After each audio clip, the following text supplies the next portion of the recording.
Player ratings are now live for NBA 2K25, and things are pretty interesting as always with this. So we're going to try to cover this today here on the Basketball Bulletin. Post down below if you agree with or disagree with any of these. In fact, if you're mostly in agreement with them, what is one player in 2K25 that you think should be higher than they're rated here? If you're not so familiar with what this is, you may be more of a general fan of the NBA. Basically what they do is for the NBA 2K25 video game, that's pretty much on every console, what they do is they go through, and they've been doing this for forever, so you've probably seen it before in the past at some point, maybe in passing if you don't play this game or anything like that. But it's pretty straightforward. What they do is they go through and rank each attribute for each player, whether it's, as you see a little bit here, the three-point shooting, their dunking, their offensive awareness, their defensive awareness. I think they changed the verbiage on that. I think it's consistency now in this game. They have intangibles in there, which is the stat that you spike if you want to have a player go up a few rating points. Is really funny. But everything you can imagine is pretty much accounted for, whether it's through tendencies, badges, or just the overall stat distribution that you can give each player in the game. So ultimately, when you add all that together, you get the player's overall rating, and that's what we're going to look at here today. So you already can see the top 10 list here. Let's start from the top. Nikola Jokic, he is actually in a three-way tie with Giannis and Luka. I need a 2K aficionado to let me know this. Which do they value higher? I think that they value badges the highest, but I need to go through and just go look at it, because right here, you see the number of badges a player has. It's kind of small, but Giannis has 52, 43 there, 48 for Luka. And the badges are things like defensive anchor, catch and shoot player, like these things. When they have those specific badges, and the badges all have different grades to them, bronze all the way through Hall of Fame, when they have these different badges, that basically means they're more proficient at these things, right? So a player could be a good catch and shoot player, but maybe not as good as, I don't know, Clay or Steph or something like that. So they'll have like a bronze or a silver on it, and that more or less does get weighted too. Anyway, but my point was, I'm not sure if they weigh offense versus defensive statistics higher. But anyway, when you look at it overall, Nikola Jokic is at 97 with Luka and Giannis. I mostly don't disagree with that. I really don't, for the most part, disagree with the entire top five. I think Giannis is fairly rated for the most part, but I would like to see Giannis and his team be more successful this year specifically, because otherwise, if they have another down year, I could see him being moved to 95. But I do think he's still 97 quality. Jokic, I mean, it's kind of a hot button topic. Do you guys think he's the best player in the league? I personally do. And I think his defensive deficiencies are a little bit overblown. I think that if you put the right team around him, I think he's fine for the most part. He's just not the most athletic, fast foot guy, so he's not going to jump off the screen with you. He's more of a positional, body you up, swipe the ball type of defender, right? Something like a Marc Gasol and things like that. But again, Mark is a lot better because he was actually a DPOI, would get you a few more blocks too, but more or less that mold, especially older Mark, who was still good positionally, but definitely was something that was overlooked. Luka, heliocentric offensive engine. His team's coming off a finals berth. I don't really have any problem with that. Also, maybe this will be the year Luka finally wins the MVP award, so maybe there's a little bit of projecting there too. I don't really mind that. Top two being them, that's fine. Really, the point is that when you have like 1 or 2 points off, there's not really a huge difference in production there. It's more or less just bragging rights at this point. Ironically, it looks like Jokic just went down 1 point. He was 98, I guess, in 24. I don't remember that. Luka went up 2. Giannis went up 1. Shea went up 3 points at 96. I'm perfectly fine with that. Possibly should have been the MVP this year based on what a lot of people think. And also some players as well, for the matter. I've seen some of them say that he should have got that. So that's fine. I'm not really mad at him being at 96, though. Joel Embiid, 96 as well. MVP prior season. I'm not mad at that in general, just in aggregate based on his skills. And I didn't need to throw the air quotes for that. But based on his skills, I'm not mad at it. I just, once again, need to see him stay healthy and make it through the test of the season. LeBron, actually, ironically, coming off of one of his most healthy seasons. So this is where things are a little bit interesting. I think, so here's the thing with LeBron, and this is more or less the point, too, with these points, the overalls. I think LeBron, in any given game, could peak as high as, like, being the best player on the floor because he's still got that ceiling. He just isn't able to access it as consistently, or depending on who you ask, they'll say he doesn't want to access it, or, he's keeping it in reserve, things like that. I think as he's gotten older, he just flat out can't access it as consistently, which I think is fair. The dude's 40 years old this year. Like, I think that's fair, right? I don't think that's a criticism. I think that's fair. And I think it's a testament to how good he is that he's still even viewed as being this highly rated. But some people will say he should probably, I've seen some people online say he should probably be closer to 93, 94, things like that, which I don't necessarily agree with, but I could see the argument on a night-to-night basis. And a lot of what I just said also applies to Curry as well. Pretty much you can actually repeat everything I just said for Curry. I feel the exact same way here. I think that I think Curry's a little bit more prone to being off or having bad nights because of the variance that comes with three-point shooting. He relies on that shot just so much. Some nights he'll get up 10 or 12 of them, and he'll only hit 3 or 4 of them, and he'll maybe have a clunker here or there where he's got single-digit scoring, which just LeBron is not going to do based on the variance of getting, 15 of his points a game, 10 to 15 points a game at the rim or in transition, right? He's just not going to happen. So that's more or less it. But both of those guys, for the record, should average more points than they do. They both get about 6 free throws a game, 5.7, something like that. It's atrocious stuff. Anyway, moving on. So I'm cool with those for the most part. Some people will say you could flip those. I wouldn't really care. I don't really care much about it. Both of them actually went down a point, by the way, so 95. Tatum, he's been in a hellacious slump. I just don't think you can put him any lower than 95 coming off the finals. But the thing is, okay, Brown is at 92. I think Tatum is better than Brown, despite who won the MVPs in the playoffs. I think he's better in aggregate. He's also missed list at 6'8". This dude is not 6'8". He's like 6'10", easily. Anyway, yeah, I think that's fair. It's just he's been in such a slump recently.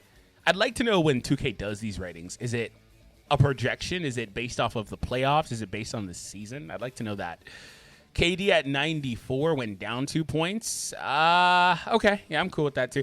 I don't really have much of a gripe with most of these. I think maybe I would move KD to 90. Well, Booker's at 93. I think you can make an argument on a night-to-night basis. Due to consistency, Booker may be better, but I think KD's got a higher ceiling. It's just KD also, his game is so dependent on getting those shots off. However, he's got to have a Hall of Fame, blinders badge or dead-eye blinders combo going on here for 2K. Because that dude does not miss those shots. Also, yeah, I'm cool with that for the most part. I think that's a fair rating, but I could see him being a little bit lower. But the tricky part is that, again, Booker's at 93. So that's where I'm not sure I'd put him below. I don't know that he even should be even, right? AD at 94, 1 point below LeBron. I think that on a night-to-night basis, AD is the better player on the team. And that's, again, not a knock. I think we need to, as a collective, come to the realization, if you're a hardcore LeBron fan, he's 95. He's 40 years old. LeBron is my favorite player. He has been my favorite player since I was 11. He has been that. I'm in my 30s now, low 30s. I'm 30 even. He's been that for me. So I'm here to tell you that I think on a night-to-night basis, AD is better. Also, some of that, too, is just defensive motor, workload, things like that. It's just I think sometimes AD is prone to having those bad nights. But I think this year he took the reins in a big way. He had much less of those. Like he did the year prior, he had a few of those where he would just get frozen out of the game. And some of that, too, this is where, Giannis and Jokic are really high. And Joel is a little bit of an outlier, kind of, but not really, because I think he's 96 quality. But the real thing is Jokic and Giannis, while they're both bigs, are able to take the ball and go. AD doesn't really do that, not able to do that. So a lot of his production winds up being, and again, this is also Joel too, sometimes both of these guys will take it up, but it's not a consistent thing, right? But a lot of their production is dependent on the guys around them getting them the ball. And so that's why AD would get frozen out. But 10th best player in the league, I legitimately think you can make an argument for him over. I think you can make an argument for AD to shoot all the way up to 6. I'm not going to lie to you. I seriously do. But that's fair, though. Like I said in the beginning, I think that all these guys, 1 to 10, there's not really a huge gap here. I think you can make an argument for Steph to be higher. KD maybe, Tatum maybe. But you're pulling hairs is the point. So this is where things get kind of fun. Number 11 is Ant. Here's a fun topic. Who's the best shooting guard in the league right now? I didn't mean to do that. A lot of people will tell you Ant. 2K is telling you it's Ant and Booker together. They're both at 93. Booker actually came down 1 while Ant went up 5 points. That's definitely based off his season/playoffs. Very different games. One's more of a finesse player, one's more athletic. I would personally say, like, if I was going off of 2K ratings, Ant needs to be a 92 right now. I think that's where I would personally go. But that's like 92, 93, ever so slight. I would go Booker. But you also, by the way, have to throw in a couple other names, like, I don't know, Jaylen Brown right there. So that's where things get a little bit interesting. Do I think Ant is 11th best player in the league?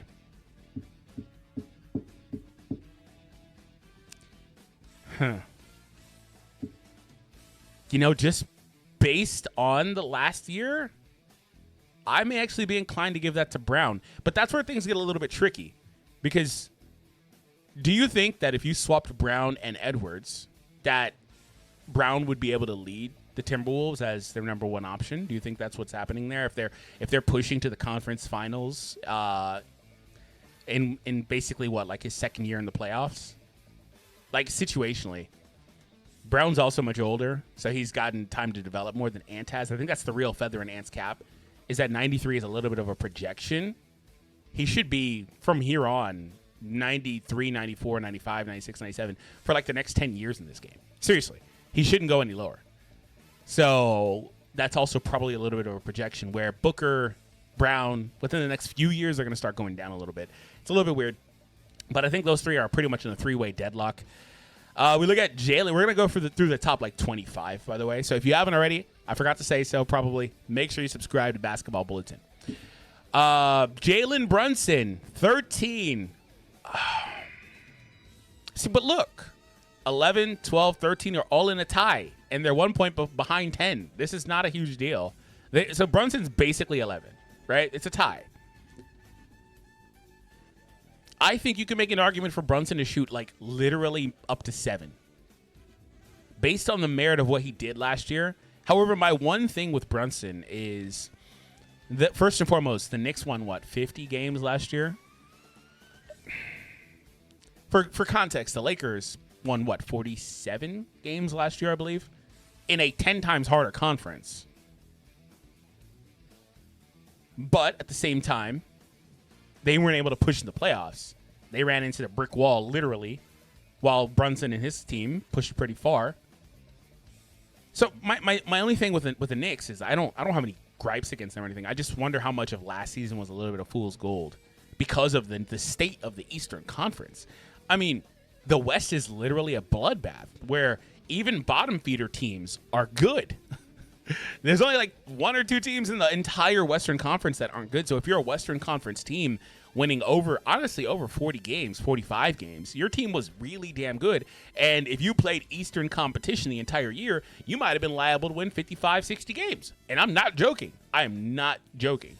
If you're a West team, like that was in that. Also, the thing with the West last year was that, though, and this is the last couple of years, where those last like 3, 4, 5, 6 spots are shuffling so damn much on a game-to-game basis. The Lakers last year, just on context, were stuck in like the 9th seed for like a month and a half, despite winning all their games. Because everyone else was winning. They're just beating up on weak teams. All these teams are beating up on weak teams, beating each other. And so they cannibalize each other. So the East, I just wonder, when you look at the East, how much of it, not just with the Knicks, I didn't mean to single them out, how much of the East in general is a little bit of fool's gold right now. Like the Pacers, I'm not sure they're going to push that far. They definitely wouldn't push that far in the West, right? It's kind of weird.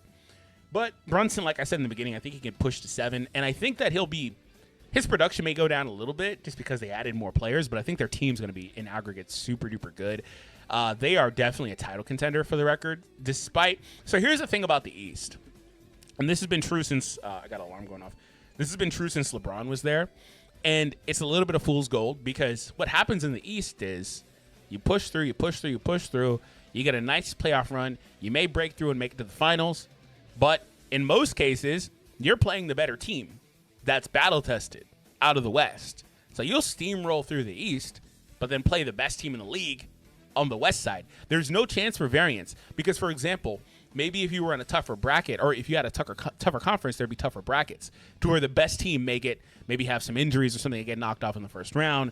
Maybe they just get bad matchups. They get knocked off in the second round. You don't have to play them to where if you're the West in this case, you make it against the East in most cases, as obviously this didn't happen this year with the East winning.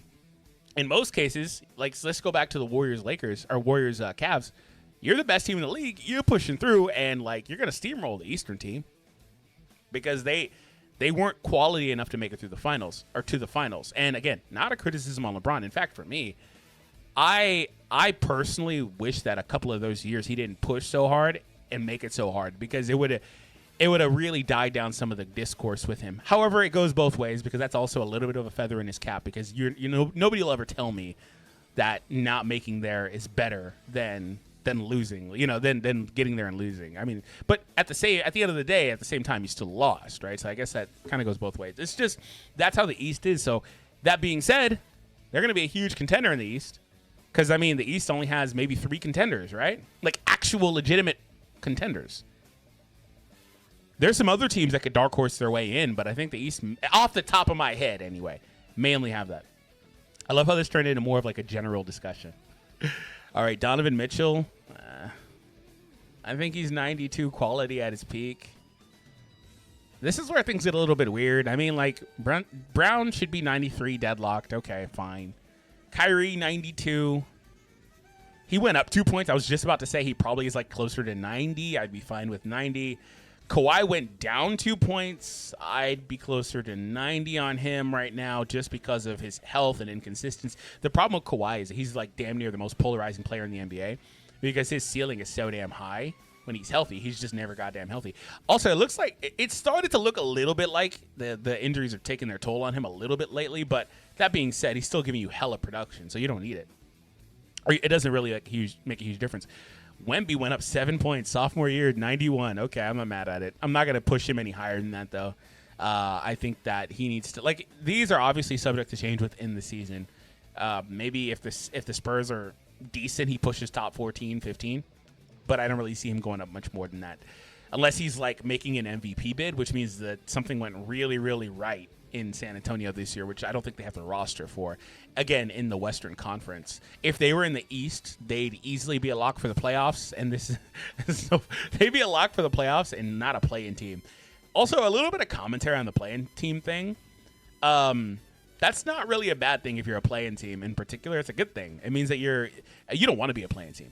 It means that your team was quality enough to make it there. And if you are, especially if you're the 7th or 8th seed, that means you would have been in the playoffs regardless, right? You would have been there without that system. It's only really there for the 9th and 10th. And I think maybe they could push for being a play-in team this year in the West and maybe surprise someone in that one-game elimination. But I don't think they have a ceiling much higher than that this year, especially with an older CP. Tyrese could push to being 14, 15, but again, I would have these other guys higher and lower moved around. I think Tyrese is better than Kyrie, for example, right now. Especially, the Tyrese that we got the first half of the season before he started dealing with injuries and then came back too soon, didn't look the same throughout that. And maybe you could make the argument Kyrie is still a little bit better because I don't think Kyrie would have got benched in the Olympics.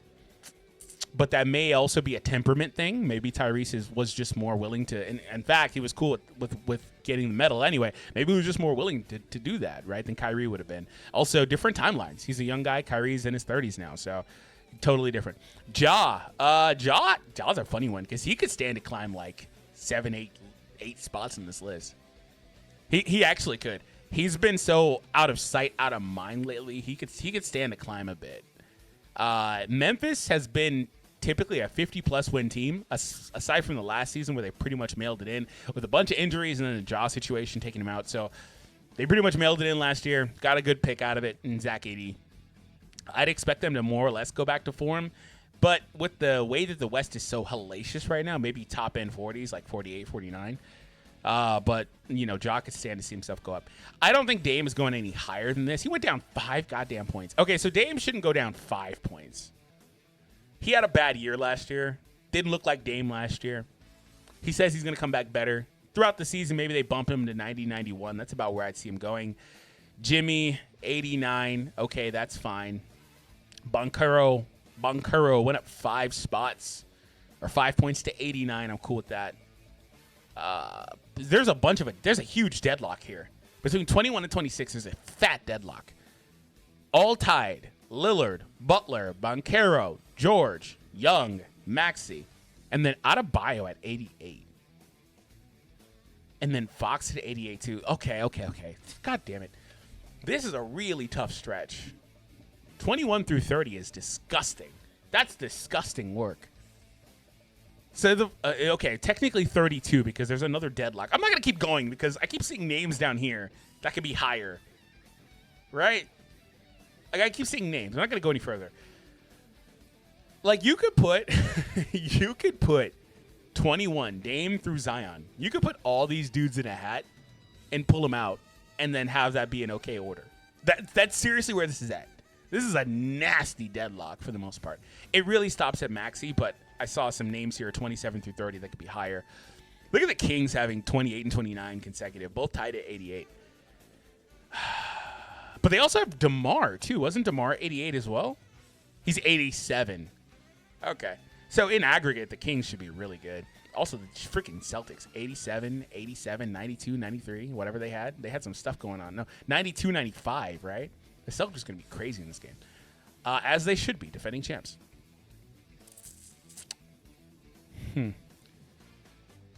I'd probably put Boncaro down 1 slot. I think PG is fine. I think Trey is fine. I'd actually maybe move Maxey up 1 spot to 90. I'd move De'Aaron up to 90 as well.